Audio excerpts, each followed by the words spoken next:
Valentine's Day is a day that loved ones celebrate each other, and little red heart chocolates and candies are spread up and down the aisles at the local stores. But in 2008, that wasn't the case for Fairbanks detectives at the police department. They were called to the scene of a downtown apartment.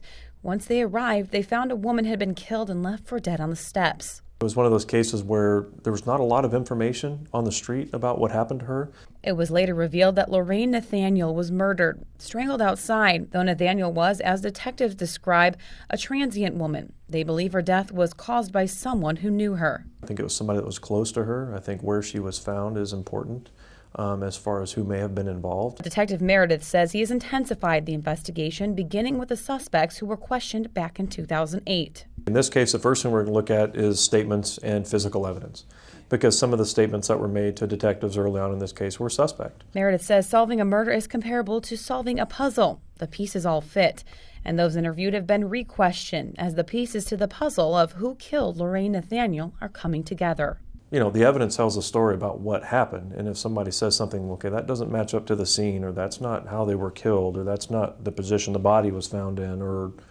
that just doesn't make sense, because you can't change the evidence, you can't change the scene of the crime.